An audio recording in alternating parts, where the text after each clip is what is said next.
Hi everyone, welcome to Steve's Kitchen. Today I'm going to show you how to make pita bread so we can make pita pockets. That's not easy to say. Now if you were with me the other day when we made the falafel, these are the pita breads that I used. Now you can buy your own pita breads in the supermarket, but they'll never taste as good as these ones. So let's show you now how to make wonderful pita bread.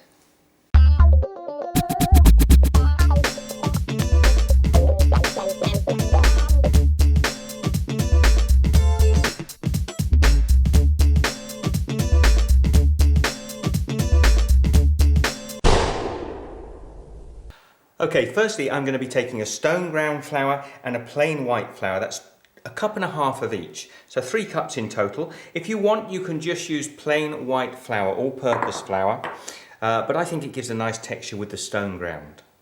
So I'm just going to add a teaspoon of sugar in there, and that's to help feed this yeast. I'm using 2.5 teaspoons of dried yeast. Now, if you've got regular yeast, you'll have to activate it first, but this yeast is super dried. It's in hibernation state, so we can put it straight into the flour.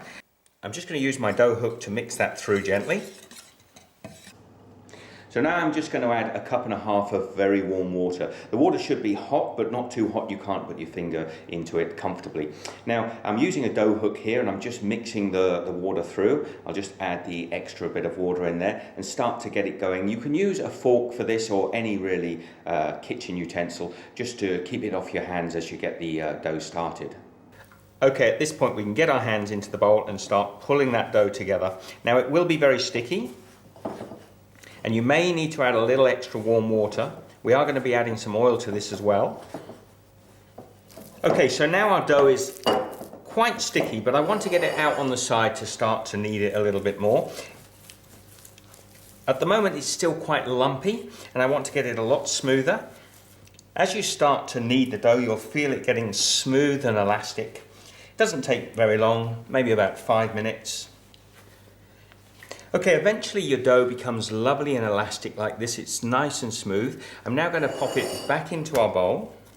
So I'm just going to take 2 tablespoons of olive oil, pour that over the dough, and 1.5 teaspoons of salt. Just mix that in with the olive oil. And I'm going to use my hands again and just fold that into the dough. You get a slightly gritty texture of the salt and the olive oil.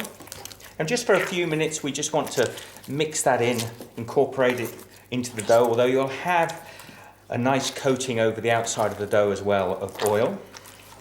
Now we just knead that for a few minutes, not too long, and then we'll just fold it through like that. So I'm leaving that now in the bowl, and I'm just going to cover that over with a damp cloth, put it in a warm area. I'll leave it for 15-20 minutes. It'll increase in size, not necessarily double. Okay, that's been about 20 minutes now, and that's not doubled in size, but it's increased in size. So I'm just going to knock that down now and mix it through one more time. Now I'm just going to add a little more olive oil than I expected to onto my hands, and I'm just going to pull off pieces a little bit bigger than a golf ball and just roll those round and put them aside.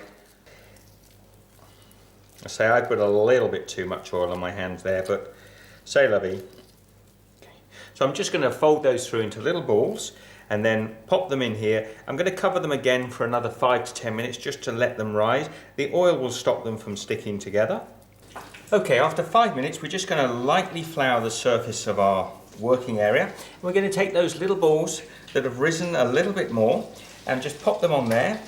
I'll just add a little flour to my rolling pin, and we're just going to roll these out. Now I think I've said before, but don't roll them all the way. If you go to the end of the bread, you pinch them thin, and we don't want to do that. So as you roll them round and just turn them, just go to not fully to the edge. Now while I'm rolling these out, I've got my oven preheated to 200 degrees Celsius, that's 400 degrees Fahrenheit. Now that's the sort of size I'm looking for.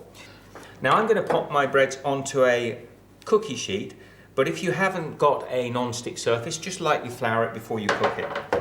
So I'm going to roll 3 of these out onto a tray, and they will only take about 10 minutes to 12 minutes to cook. And you'll see that they'll puff up, which is what makes that lovely little pocket center when you fill a pita bread up. So they are going into the oven now for 10 minutes. Keep an eye on, as I say, they're going to puff up nice and round.